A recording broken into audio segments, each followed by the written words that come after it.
Hello there, everybody. This is Mel Allen. It's time for baseball's dream vacation, so all aboard. A springtime sojourn for the upstart Mariners turns out to be the perfect getaway as Seattle finds the best sightseeing on top of the West. Cruising on New York's brand new Hudson lines, the Pinstripers go on a winning spree, and what an adventure!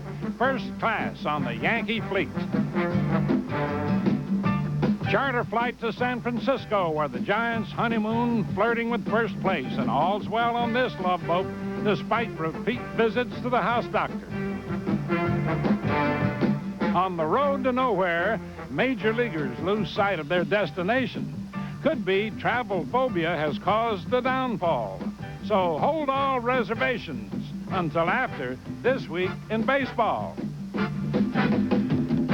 Now in our second decade. This Week in Baseball, the best show in baseball right now. American League chit-chat. No more small talk from the Seattle Mariners. Listen, when you're on the West Coast, I've had 4 West Coast teams. We've been successful in 2 of them, and hopefully this will be the 3rd one. You people in the East never hear about us until maybe the afternoon paper. That's always an advantage, you know, because somebody just looks up and you're there all of a sudden. You're playing well and nobody really hears about it, and you kind of come in and zap people and get out of town. I don't even know if we're household names in Seattle, but it really doesn't make that much difference. Nobody knows where we are or what we're doing, so we prefer it that way. Just let us be and we'll mind our own business. Paying the Mariners no mind is a bad idea, since this no-name team has climbed through the ranks of the West and doesn't look to back off. Ken Phelps offers heavy backing in the power department. In fact, with his knack for the long ball, some wonder if he's got a one-track mind. I'm a threat to go deep when I play, and you know, I can hurt you with a long ball. A modest appraisal for sure. Phelps boasts one of the best home run ratios among active players. This year, 10 homers in 79 at-bats. Whether or not your swing is conducive for being a home run style hitter or not is just your makeup. And as far as my makeup goes, I'm a fly ball hitter, and I'm a pretty strong guy, so as a result, I get a lot of carry, and I do hit home runs. If you look at Kenny Phelps' numbers all through the minor leagues, they're just astounding. I mean, he had one year in the minor leagues where I think he played 70 games and hit 28 or 29 home runs. And he's a very intelligent hitter. If he knows pitchers and he studies pitchers on how they're going to pitch him, he's strong enough to hit the ball out in any part of the ballpark. He's not just a dead pull hitter who has to look to pull balls to hit his home runs. It wouldn't surprise us at all if he were to have a 30 home run season. Since putting on a Mariner uniform, ex-Boston shortstop Ray Quinones has been quite a surprise. Though he figured to impress in the field, the 23-year-old sophomore has shown unexpected punch at the plate. Pretty good hitter told me at the winter meetings last year, please don't mess with him, see what he can do. He has a nice, good, compact swing, but Ted Williams gave that advice, and I think we've heeded to that advice, except that he goes to right very well also. He's meant everything to the team. He's just an exciting young man to watch play the game of baseball. No wonder this Mariner team is making a real name for itself. Now to New York, where the Yankees are causing a huge ripple in the East. With first place coming into view, the onrushing Yankees have been swept up by the flow of the Hudson. Charles Hudson, that is. The former Philly's been dazzling Lou Piniella and company with spiffy numbers. For openers, Hudson won his first 5 starts, putting him well on a pace to eclipse his previous season high of 9 wins. Seems as though switching leagues has been a snap. Guys here, they can hit the fastball if you leave it over the plate or put it in a spot where they're looking for it. But I think here you just have to try and use all your pitches and try to utilize them to your advantage. And by doing that is trying to stay ahead and maybe try and make them chase something, a bad pitch or something like that. The Yankees have been mighty big at home. They've won 13 of their first 15. Gary Ward's done his fair share, batting near 300 and leading the team with 28 RBIs. He's found his new home real comfy. This is the most experienced hitting lineup I've been in. I played with Minnesota and Texas, and both of them have good hitting ball clubs, but they were younger players. And these players here are more veteran players. Dave Winfield has applied his veteran know-how plus a better than 300 average to help keep the Yankee formula working. Better let Dave explain. We've gotten really good pitching, so the hitting is comfortable. You know, the hitters are comfortable, and it works the other way. When the hitters are going good, the pitchers feel good. So it's been kind of a synergy that's helped our whole team. Nunes helped more than Ricky Henderson. Besides the second highest average in the league, the Yankees' man of steel has swiped 17 straight bases. But make no mistake, this leadoff hitter also carries a clout. Well, I got a theory from Bobby Bonds. He always said when he was a leadoff hitter, when you go up to the plate the first time at bat, he'd go up and he'd try to get a good swing in, just to let them know the pitchers that he's coming to play. So I get up there and look for a location, and if I get the pitch, I try to hit the ball hard.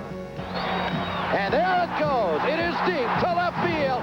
Way back. Goodbye. It is time. Making a mad dash for first, the Yankees only hope all's well that begins well. Well, now, let's open the notebook for This Week in Baseball's Twib Notes from around the American League. Oakland rookie Mark McGwire put on a shower of power in Detroit. In 3 games, McGwire posted 5 hits, and they were all home runs. And get this, of his 13 career homers, 6 have come at Tiger Stadium. Well, McGwire, whether he wants to admit it or not, has found something about this stadium that he likes. And he just found something else. Holy Toledo. Does he like this ballpark? Baltimore's Larry Sheets gave Chicago's Bob James a jolt with this colossal clout. That ball is well hit to right field, and that one's going to be out of here. On the roof, on the right field roof. Do you believe it? Hard to believe, because Sheets became the first left-handed hitter to smash one over the right field roof at Comiskey Park in 17 years. The last lefty hitter to do it, Don Mincher, then with Oakland. Now this, Mike Heath of the Tigers catching. Angels have 2 men on. Dan Petrie throws a wild pitch in the dirt. Heath stops it with his mask, but no, protested Angel manager Gene Mauch, who promptly cited Rule 7.05D, declaring Heath's actions illegal. If anybody knows the rule book, it's the man with the jacket on there with an A on his cap. And so, Gene got the Angels a run, but they lost 15-2. Now this week's quiz, brought to you by the 1988 Chevy full-size pickup. From the heartbeat of America, today's Chevy trucks. Oriole Eddie Murray recently became the first major leaguer to hit homers from both sides of the plate in 2 straight games. Also the 7th and 8th times in Murray's career that he cracked switch-hit homers in a game. Only one player has done it more. Guess who? An old pal of mine. Down. Last year's world champs are down and out of sorts. Weekends were a picnic for Met fans last year, and though they're hungry for a Pete this year, well, the Mets are in the days, most of all on the weekends.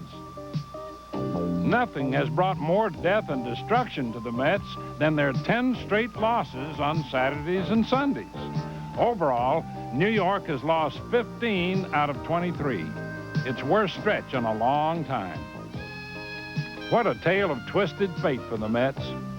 They sure do long for the glories of 1986. The 2-0 delivery to Tupple. Swung on. That's the ball game.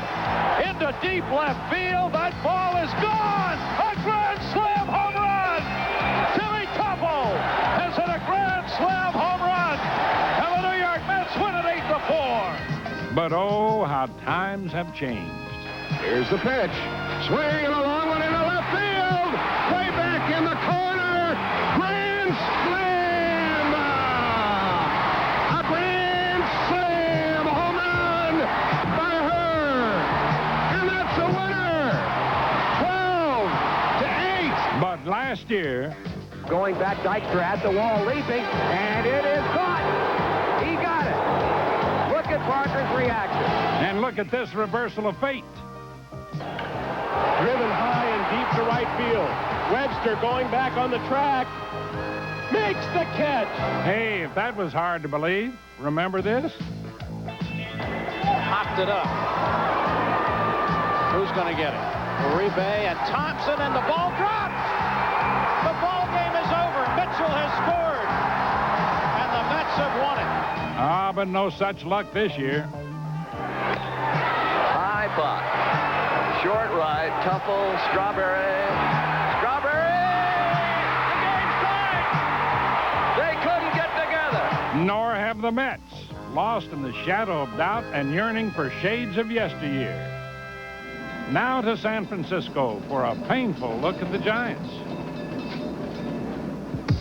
For the San Francisco Giants, the good news is they're flirting with first place. The bad news, their infield looks more like a casualty list, which seems to be adding new recruits by the day. Uribe may have pulled a muscle. That is something the Giants can ill afford, to lose an infielder. Indeed.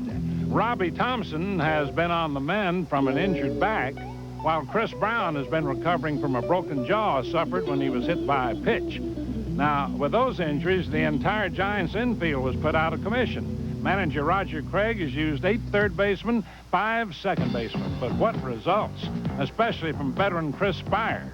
Fly ball left field. Back goes Reynolds to the warning track, to the wall. It's gone. OUC8. Ouch indeed. This blast against the Pirates gave Spire his second grand slam in 5 days. And he's just one of many subs paying off big. That'll bring up second baseman Rob Wilfong. This is Rob's first game with the Giants, first game at Candlestick Park. He hits a drive down the right field line. This ball is gone, a home run. How about that? Watzinger hits a long fly ball to deep left, to the wall. It's the first Major League home run for Mark Watzinger. As we said, whoever they stuff in there is doing the job. The Giants may not know who's on first, but with health insurance like that, who's worrying? Now, let's review this week in baseball's twib notes from around the National League. Cincinnati's John Franco has been some kind of savior for the up-and-coming Reds. In collecting 1 win and 6 saves, Franco retired 32 of his first 33 batters. The only player to reach base did so, compliments of a Buddy Bell era. Though the hitless string finally snapped, Franco extended his scoreless streak to 12 2/3 innings, keeping his ERA at 0. Teammate Ted Power had been buzzing along with 9 straight wins, dating back to last year. Then against the Phillies, Power got stung, not only by Philly offense.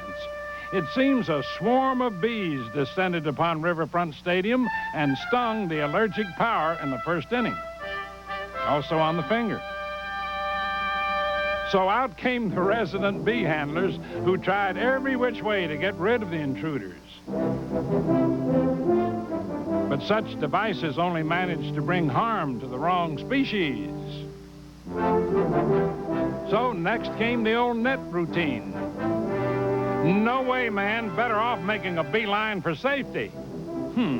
Must be a solution. What do you think, pal?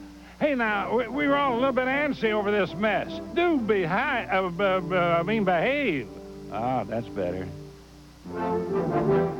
Out go the bee handlers. But for Power, not gone were the bees. So how about one last ditch effort? Ditch effort?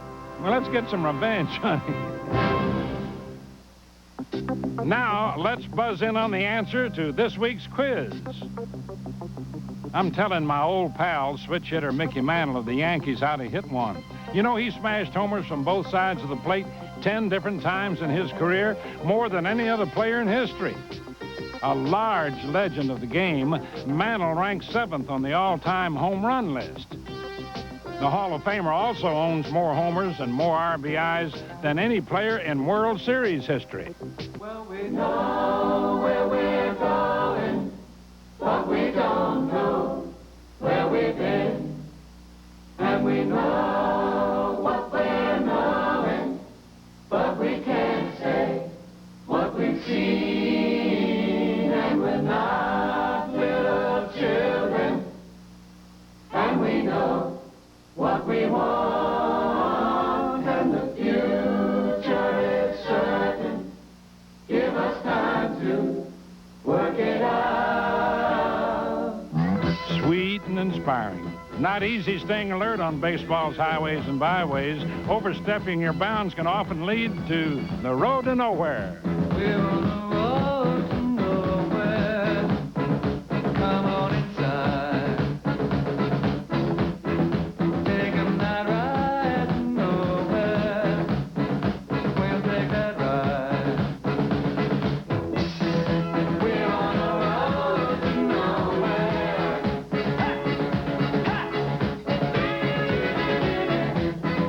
We're on the road to nowhere.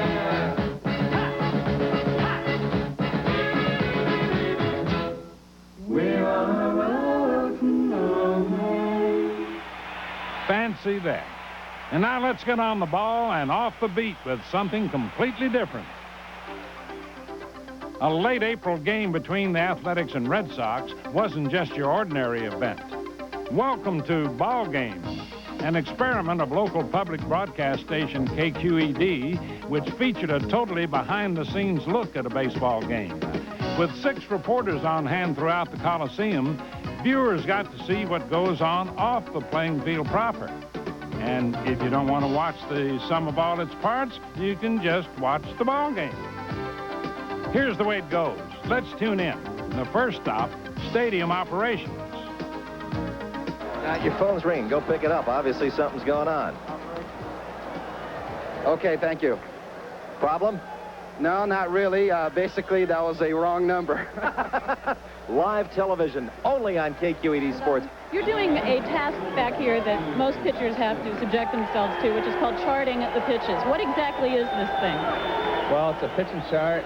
We have to chart the kind of pitches that a pitcher makes and if they're balls or strikes.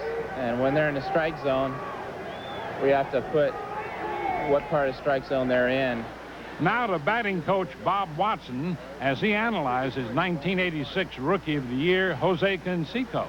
It's live. It's in color. Ready, Bob? Talk to us, my man. Do you understand how someone can hit with that wiggle of the bat? Because it's not something you see often. Right. He's one of the few guys. You have to be super strong because the barrel of the bat actually dips toward the pitcher, and you got to bring it all the way around. He was looking for something else there, and that's a no-no. When you get 2 strikes, you want to just look for the ball. What do you say? Delicious. Go away. Would you rather have pate or this? Obviously this. What is that you're putting away there? Screen. What do you use these screens for? Drag the field. The what? Drag the infield. Drag the infield. Exactly what did you just do out there? Screen it one way and come back the other to smooth it all out. The slant's going to be according to local interest. And in our case, if they lose tonight, the Red Sox, they've lost 5 straight. That's the whole slant. They didn't lose 5 straight all last season when they won the American League pennant. The fact that they've lost 5 straight is of very little interest to the Oakland readers and San Francisco readers. They really don't care about that. Why don't they have the 7th inning stretch in like the 2nd inning? What? It's only the 2nd inning. It would be the 2nd inning stretch. Yeah. Well, it would get the game over faster, wouldn't it? But it's the 2nd inning. You can't have a 7th inning stretch in the 2nd inning. Now you have this poised to your ear because in 2 outs you've got to go to work, right? Yeah, I've got to run real fast right on that field. Last out's made, yes. With the last out, Oakland won the game, and they handed the Red Sox their 5th straight loss and capped off a most unusual night at the ballpark. Now this week in baseball's flashback, brought to you by Gatorade, thirst aid for that deep down body thirst. It's May 1968. Don Drysdale of the Dodgers on his way to a 14-12 season mark. More important, Big D is chasing Walter Johnson's record of 56 consecutive scoreless innings. But when Drysdale's streak reached 44, the Giants' Dick Dietz threatened to end it, getting hit by a Drysdale pitch with the bases loaded. But the umpire ruled Dietz never tried to get out of the way. I threw him a slider, and I remember they went in. I mean, they can go back, they can look at the film. He went in and just kind of come like this. And the next day, Marichal, it was funny. Juan told me, he said, hey, he said, don't even think about that. Because he said on the bench, he said, if there was anything but a fastball, he says, I'll end it right here. So I never thought anything about it. Wendelstedt made the call. I had seen the call made before. And every time I see Herman Franks, even today, why, he gets all over me, you know. And I said, well, Herman, I said, you were the manager. I said, you had to think of something. You had bases loaded, nobody out. I said, you didn't score. No, and Drysdale's streak remained intact as Big D went on to post his 5th consecutive shutout that night. Even Dodger teammates had the jitters. I remember we all had goosebumps, and I'm not a superstitious person, but I think that we all tried to find ways not to change anything that we had done the last game. On June 8th, Drysdale threw his 6th straight shutout to come within 2 innings of the record, an event that kept the whole nation watching. I want to first express my high regard to Don Drysdale, who pitched his 6th straight shutout tonight. The 1-2 pitch to Pena. Swung on a ground ball wide to third. It's Boyer who has the chance. He's done it. I really didn't feel, nervous throughout the whole game whatsoever. I probably was a little bit before the game, but after I got going, I felt real good throughout the whole game. I think that's probably the most impressive feat I've seen in baseball. 58 2/3 innings, that's awesome. And that's all for now, folks. See you next week on This Week in Baseball.